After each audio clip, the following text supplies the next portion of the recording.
mettez le rétroviseur intérieur en position nuit. Donc par derrière, il y a une petite languette à tirer.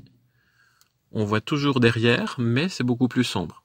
Quelle est l'utilité de cette position nuit? Simplement ne pas être ébloui par les feux des autres.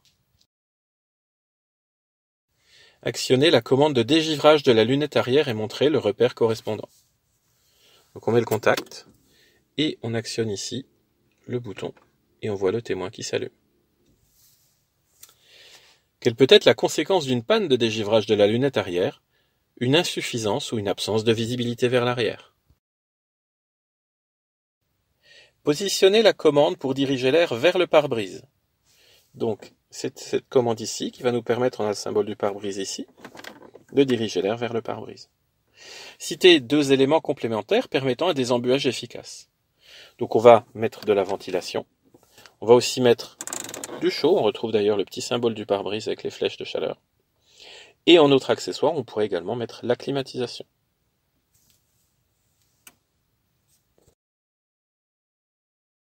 Actionnez les feux de détresse. Donc, c'est le bouton ici. Quand les utilise-t-on? En cas de panne, d'accident ou de ralentissement important.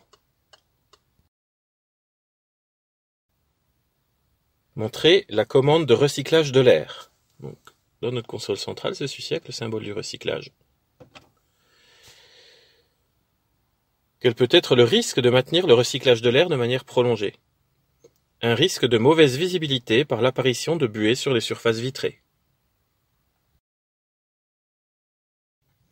Vérifiez la présence du certificat d'immatriculation du véhicule. Donc, dans la boîte à gants, on retire la pochette et donc dans les papiers, nous avons ici le certificat d'immatriculation, c'est marqué au-dessus. Quels sont les 2 autres documents obligatoires à présenter en cas de contrôle par les forces de l'ordre? Donc, il y aura l'attestation d'assurance qu'on voit ici et également le permis de conduire. Vérifiez la présence de l'attestation d'assurance du véhicule et de sa vignette sur le pare-brise. Donc dans la pochette qui est dans le vide-poche, nous avons ici l'attestation d'assurance et au coin du pare-brise, la vignette qui atteste bien que nous sommes assurés. Quels sont les 2 autres documents à présenter obligatoirement en cas de contrôle par les forces de l'ordre? Le certificat d'immatriculation et le permis de conduire. Vérifiez la présence du constat amiable dans le véhicule. Donc dans la pochette qui est dans le tableau de bord, nous trouvons aussi le formulaire de constat. En cas d'accident, dans quel délai doit-il être transmis à l'assureur? Sous 5 jours. Vérifiez la présence de l'éthylotest. Donc dans le vide-poche, ici on retrouve dans sa petite pochette l'éthylotest. À partir de quel taux d'alcoolémie en période de permis probatoire est-on en infraction? C'est 0,2 g par litre de sang, c'est-à-dire 0 verre.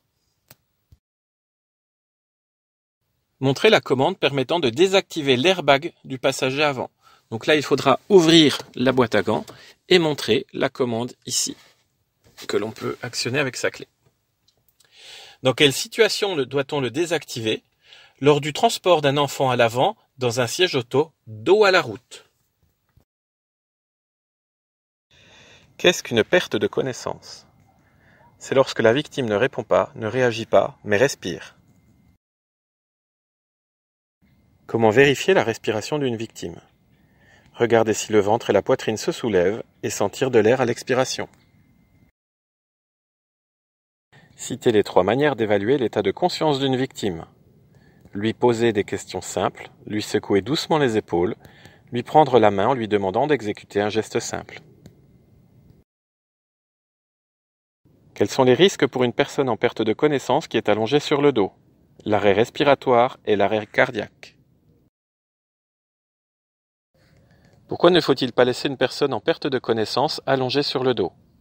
Car elle risque un étouffement par des liquides présents dans sa gorge ou la chute de la langue en arrière.